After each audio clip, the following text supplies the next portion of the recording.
اس نوجوان آدمزاد کو اپنے ساتھ لے جاؤ اور اسے پورے حالات سے آگاہ کرو۔ ہمیں قوی امید ہے کہ تم بہت جلد خود کو آزاد پاؤ گے۔ ہامنا نے کامران کا ہاتھ پکڑا اور بولا، آؤ میرے ساتھ۔ وہ دونوں بڑے دروازے کی طرف چل دیے۔ سیڑھیاں چڑھتے ہوئے جب کامران نے پیچھے مڑ کر دیکھا تو حیران رہ گیا۔ اب وہاں کوئی نہ تھا، نہ شاہ جنات، نہ لوگ، نہ تخت۔ جانے یہ لوگ چند منٹوں میں کہاں اور کیسے غائب ہو گئے۔ پہلے تو یہ سارے لوگ اس دروازے سے آئے تھے، اب اچانک یہ کس طرح غائب ہو گئے جبکہ اس دروازے کے علاوہ جانے کا کوئی اور راستہ نہیں؟ کامران نے اپنی معلومات میں اضافہ کرنا چاہا۔ یہی تو فرق ہے ہم میں اور تم میں، ہامنا نے کہنا شروع کیا۔ تم لوگ خاکی ہو، مٹی سے بنائے گئے ہو، ہم آتشی ہیں، آگ سے ہمارا خمیر اٹھا ہے۔ ہمیں ہمارے بنانے والے نے زمان و مکان کی قید سے آزاد رکھا ہے۔ ہم جب چاہیں جہاں چاہیں پلک چپکتے جا سکتے ہیں، جو شکل چاہیں اختیار کر سکتے ہیں، لیکن آدم ذات کو بنانے والے نے زمان و مکان کی قید میں رکھا ہے اور ایک ہی صورت عطا کی ہے۔ ان پابندیوں کے باوجود وہ ہم سے زیادہ طاقتور ہے۔ وہ کیسے؟ کامران نے پوچھا۔ وہ جو شعور اور عقل رکھتا ہے ہم اس سے کورے ہیں۔ وہ اپنی عقل کے ذریعے ہر ناقابل تسخیر چیز کو قابل تسخیر بنا لیتا ہے کہ ہم جیسی آتشی مخلوق بھی بعض اوقات اس کے آگے بے بس ہو جاتی ہے۔ ہامنا، اس وقت تم جس شکل میں ہو کیا یہ تمہارا اصلی روپ ہے؟ نہیں، ہامنا نے بتایا، اور ابھی اس میدان میں جتنے لوگوں کو تم نے دیکھا وہ اپنی اصلی صورت میں تھے اور نہ ہی شاہ جنات۔ پھر تمہاری اصلی شکل و صورت کیا ہے؟ کیا تم مجھے دکھانا پسند کرو گے؟ نہیں، ہم اپنی اصلی صورت میں اپنی مخلوق کے سامنے ہی آ سکتے ہیں۔ کسی غیر مخلوق کو اپنی اصل شکل دکھانے کی اجازت نہیں ہمیں۔ کیوں؟ کامران نے پوچھا۔ اس سے زیادہ میں نہیں جانتا کہ یہ شاہ جنات کا حکم ہے۔ ہامنا، کیا یہ ممکن ہے کہ تم مجھے اپنی بستی میں لے چلو؟ میں دیکھنا چاہتا ہوں کہ تم لوگ کس طرح رہتے ہو۔ نہیں، یہ ممکن نہیں۔ کسی آدم ذات کا ہماری بستی میں گزر بہت مشکل ہے۔ پھر اس وقت ہم کہاں چل رہے ہیں؟ میں تمہیں اپنی بستی سے دور ایک غار میں لیے چلتا ہوں، وہاں آرام سے بیٹھ کر باتیں کریں گے۔ اب چلنے کے لیے تیار ہو جاؤ، میں تمہارا ہاتھ پکڑ لیتا ہوں، تم ذرا اپنی ٹانگوں پر مضبوطی سے کھڑے ہو جاؤ۔ ہامنا نے اسے سمجھایا۔ وہ دونوں چلتے چلتے رک گئے۔ ہامنا نے منہ ہی منہ میں کچھ پڑھا اور مضبوطی سے کامران کا ہاتھ تھام لیا۔ کامران نے ایسا محسوس کیا جیسے اس کی کلائی کو تپتے لوہے کے شکنجے میں جکڑ دیا گیا ہو۔ ہامنا کے کلائی پکڑتے ہی وہ دونوں ہوا میں بلند ہونے لگے۔ یہ اڑان چند منٹوں سے زیادہ کی نہ تھی۔ جب وہ زمین پر دوبارہ واپس آئے تو کامران نے خود کو ایک غار کے دہانے پر پایا۔ آؤ اندر، ہامنا نے اسے اپنے پیچھے آنے کا اشارہ کیا۔ کامران کا اندھیرے میں چلنا بہت مشکل تھا۔ وہ دھیرے دھیرے آگے بڑھا جبکہ ہامنا تیزی سے آگے بڑھ گیا۔ شاید تاریکی اس کی راہ میں حائل نہ تھی۔ ہامنا! کامران ایک پتھر سے ٹکرایا تو چیخا۔ آؤ نا! ہامنا نے پیچھے پلٹ کر کہا۔ آؤں کیسے؟ راستہ سجھائی نہیں دے رہا۔ کامران نے بے بسی ظاہر کی۔ اوہ، یہ تو مجھے خیال ہی نہیں رہا کہ میرے ساتھ ایک آدم ذات بھی ہے جسے صرف دن کی روشنی میں دکھائی دیتا ہے۔ ہامنا پلٹ کر واپس آیا۔ پھر اس نے کامران کا ہاتھ پکڑ لیا اور بولا، بس چلے آؤ۔ غار میں باہر کے مقابلے میں اور بھی زیادہ اندھیرا تھا، اتنا گھور اندھیرا کہ آنکھیں کھلنی مشکل تھیں۔ کامران آنکھیں بند کیے ہامنا کے سہارے آگے بڑھ رہا تھا۔ آگے جا کر اس کی بند آنکھوں نے روشنی کا پتہ دیا۔ اس نے آنکھیں کھولیں تو غار کو منور پایا۔ کامران نے چاروں طرف نظریں دوڑا کر روشنی کا ذریعہ معلوم کرنا چاہا کہ روشنی کدھر سے آ رہی ہے اور کس چیز کی ہے، لیکن ناکام رہا۔ ہامنہ کامران کو کھڑے رہنے کا اشارہ کر کے غار میں بنے ایک سوراخ میں چلا گیا۔ کچھ دیر بعد نکلا تو اس کے ہاتھ میں لپٹا ہوا قالین اور گاؤ تکیا موجود تھا۔ اس نے قالین بچھا کر گاؤ تکیا اس پر جمایا اور کامران سے کہا، آؤ بیٹھو۔ کامران آرام سے آلتی پالتی مار کر قالین پر بیٹھ گیا تو ہامنہ نے پوچھا، بولو کیا کھاؤ گے؟ تم لوگ جو کھاتے ہو وہی، کامران نے کہا۔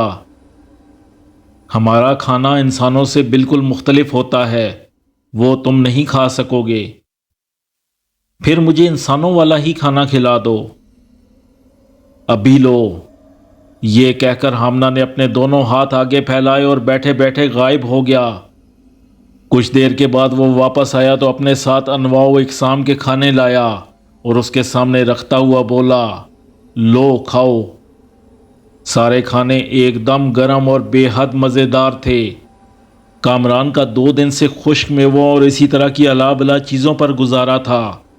اب کھانا سامنے آیا تو اس کی بھوک ایک دم چمک اٹھی۔ وہ سائری دیوتا کا نام لے کر کعبوں پر ٹوٹ پڑا۔ ہامنہ اسے بڑی دلچسپی سے کھانا کھاتے ہوئے دیکھتا رہا۔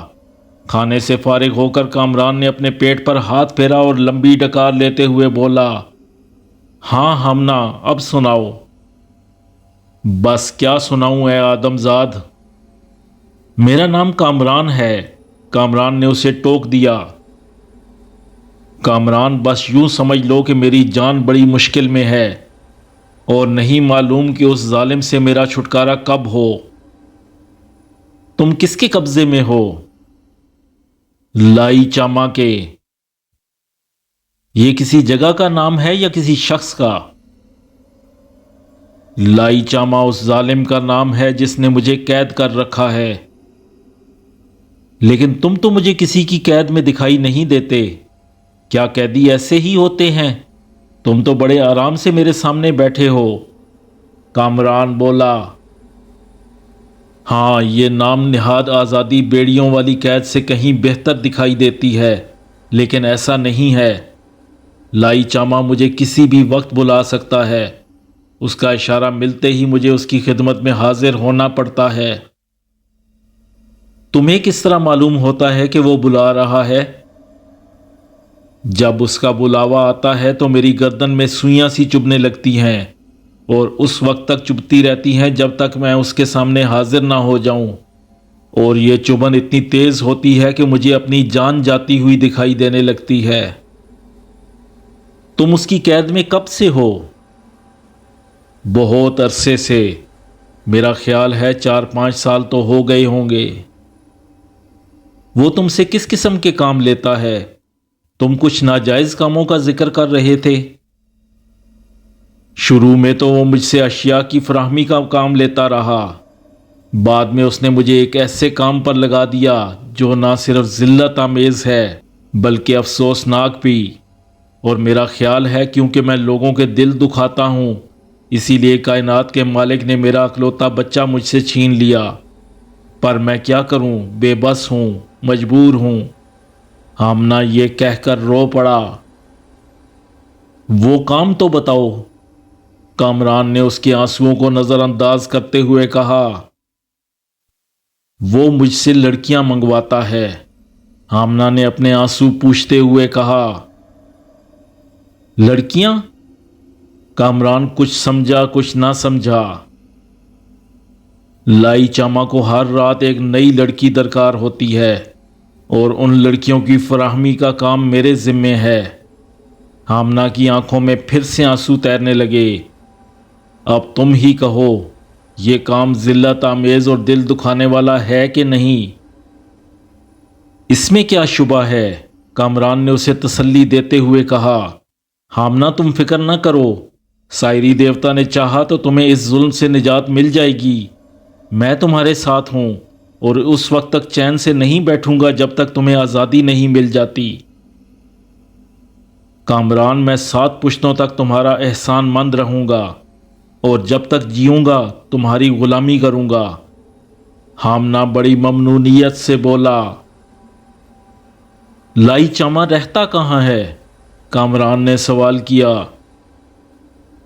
لائی چاما یہاں سے مغرب کی طرف روپچا نامی بستی میں رہتا ہے۔ تم مجھے بستی تک پہنچا سکتے ہو؟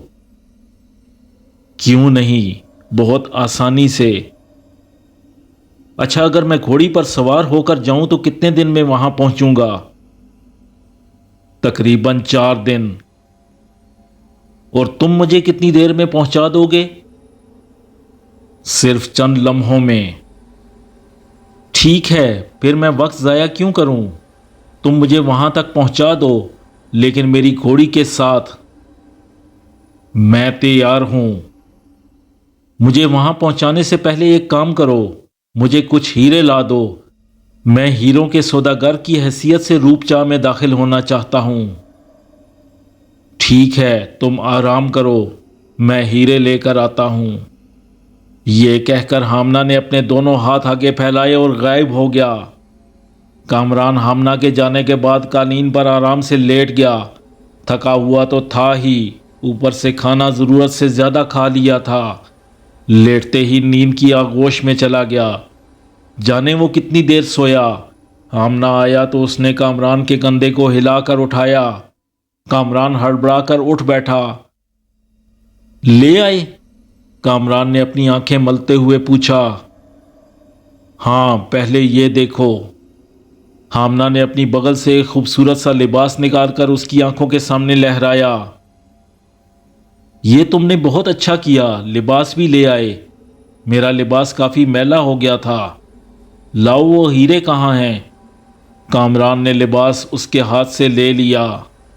ہامنہ نے کمر سے بندھی ایک مخملی تھیلی نکال کر کامران کے سامنے کی۔ یہ لو، دنیا کے بیش قیمت ہیرے۔ کامران نے اس تھیلی کو الٹ پلٹ کر دیکھا۔ اسے یہ تھیلی کچھ مانوس سی لگی۔ کچھ سوچتے ہوئے اس نے تھیلی کھولی۔ جگمگ جگمگ کرتے پتھروں کو دیکھ کر اس کا شبہ یقین میں بدلنے لگا۔ ہامنہ، یہ ہیرے دیکھ کر مجھے ایسا محسوس ہوتا ہے جیسے اپنا ہی تیر اپنے آ لگا ہو۔ کامران نے مسکراتے ہوئے کہا۔ کیا مطلب؟ میں سمجھا نہیں۔ ہامنہ پریشان سا ہو گیا۔ یہ ہیرے تم کہاں سے لائے ہو؟